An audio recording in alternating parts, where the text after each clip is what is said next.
पद्धत नाहीये, पण परदेशी राजा राणी गेले होते, फिशिंगसाठी निघाले.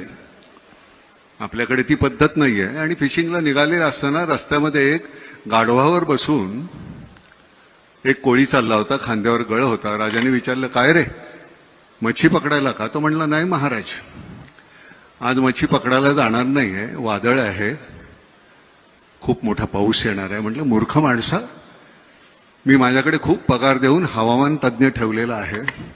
त्यांनी सांगितलं, तुम्ही जा, खुशाल, काही होणार नाही. राजा पुढे गेला, खूप वादळ झालं, पाऊस आला, त्रेधा तिरपीट झाली. राजा दरबारात गेला, प्रधानाला सांगितलं, त्या माणसाला आणा बघू, हवामान तज्ज्ञाला. त्या लाद घालून हाकलून लावा आणि त्या कोळ्याला बोलवा आणि त्याला अपॉइंट करा. कोळी आला, तो म्हणला, महाराज, मला यातलं काही कळत नाही हो.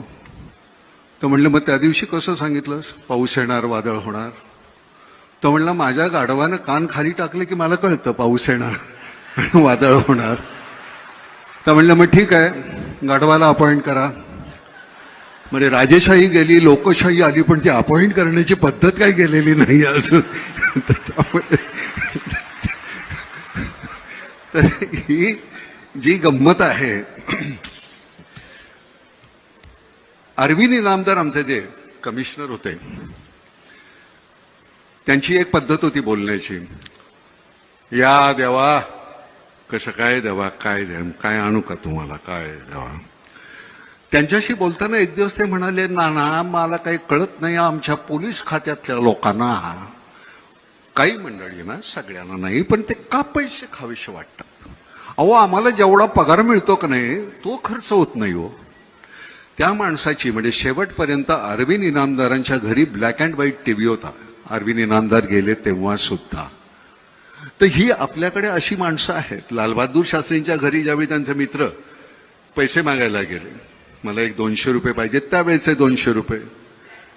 लालबहादूर शास्त्री म्हणले, माझ्याकडे नाही आहेत एवढे पैसे. त्यांची बायको म्हणाली, नाही, माझ्याकडे आहेत. तिने 200 रुपये दिले काढून.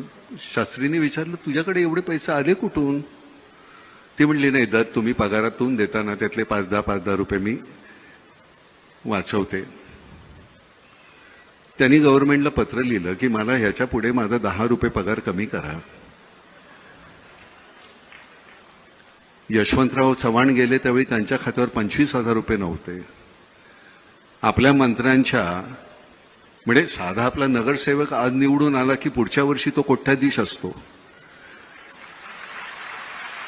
त्याची चौकशी का नाही होत? म्हणजे मला कळतं की हा भ्रष्ट आहे, पण तुमच्या का नाही लक्षात येत? त्याच्यावर कारवाई व्हायला पाहिजे की नाही एकनाथराव? म्हणजे तुम्ही मी 100 रुपये आल्यानंतर 30 रुपये इन्कम टॅक्स भरतोच, 18 रुपये तुम्ही अजून जीएसटी घेता. हे सगळं आम्ही केल्यानंतर सुद्धा आमच्या चौकशा होतात, तुमच्या का नाही होत?